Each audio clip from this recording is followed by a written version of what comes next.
நமஸ்காரம்.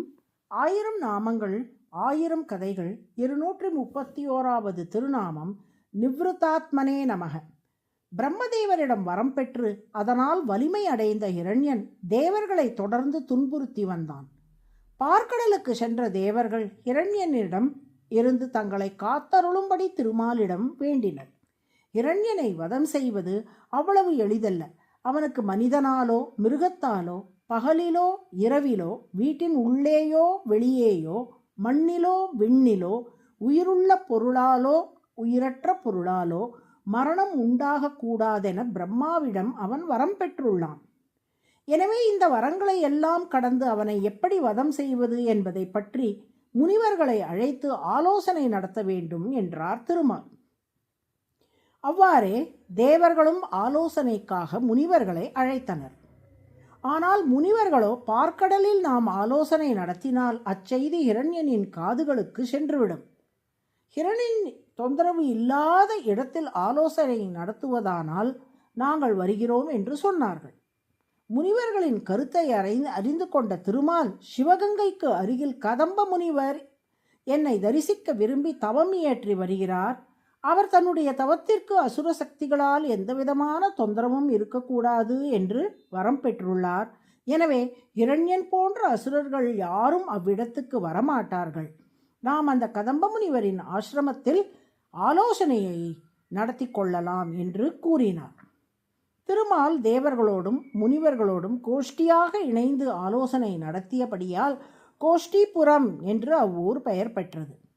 அதையே திருக்கோஷ்டியூர் என்று தமிழில் அழைக்கிறோம்.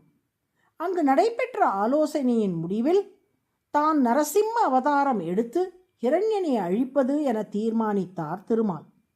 கழுத்துக்கு மேல் சிங்கமாகவும் கழுத்துக்கு கீழ் மனிதனாகவும் பகல் இரவு இரண்டுக்கும் இடைப்பட்ட அந்தி பொழுதில் தோன்றி வீட்டின் உட்புறம் வெளிப்புறம் இரண்டுக்கும் இடைப்பட்ட நிலைப்படியில் இரண்யனை வைத்து மண்ணுக்கும் விண்ணுக்கும் இடையே தன் மடியில் வைத்து உயிருள்ள பொருள் என்றோ உயிரற்ற பொருள் என்றோ வகைப்படுத்த முடியாத நகங்களால் கிழித்து இரண்யனை வதம் செய்ய போவதாக கூறினார் திருமால்.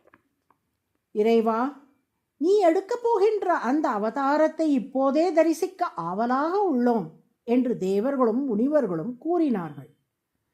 திருக்கோஷ்டியூரில் நீண்ட நாட்கள் திருமாலுக்காக தவம் செய்த கதம்ப முனிவரும் அதே கோரிக்கையை முன்வைத்தார்.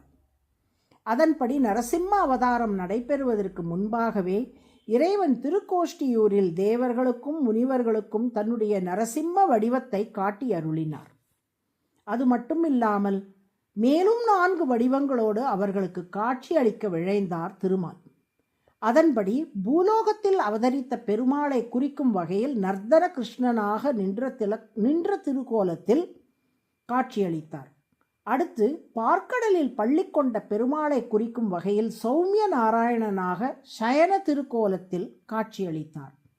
அடுத்து தேவலோகத்து பெருமாளை குறிக்கும் வகையில் உபேந்திரனாக நின்ற கோலத்தில் காட்சியளித்தார். நிறைவாக வைகுண்டத்தில் உள்ள பெருமாளை குறிக்கும் விதமாக பரமபதநாதனாக அமர்ந்த திருக்கோலத்தில் காட்சியளித்தார். இன்றும் திருக்கோஷ்டியூர் பெருமாள் கோவிலில் விமானத்தில் தரைத்தளத்தில் நர்த்தன கிருஷ்ணனும் பூலோக பெருமாள், முதல் தளத்தில் சௌமிய நாராயண பெருமாளும் பார்க்கட பெருமாள், 2ஆம் தளத்தில் உபேந்திரனும் தேவலோக பெருமாள், 3ஆம் தளத்தில் பரமபதநாதனும் வைகுண்ட பெருமாளும் காட்சியளிப்பதை காணலாம்.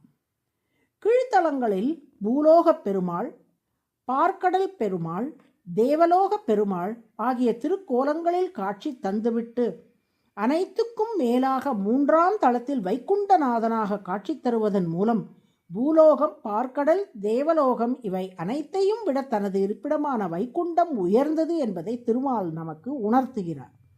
இவ்வாறு அனைத்து பொருள்களை விடவும் உயர்ந்து நிற்கும் தன்மையுடன் திகழ்வதால் திருமால் நிவ்ருதாத்மா என்று அழைக்கப்படுகிறார். நிவ்ருதாத்மா என்றால் அனைத்தையும் விடவும் உயர்ந்து நிற்பவர் என்று பொருள். அதுவே சகஸ்ரநாமத்தின் 231வது திருநாமம். நிவ்ருதாத்மனே நமக என்று தினமும் சொல்லி வரும் அன்பர்கள் வாழ்வில் மேன்மேலும் உயர்ந்து விளங்க திருமால் அருள் புரிவார். நாராயண.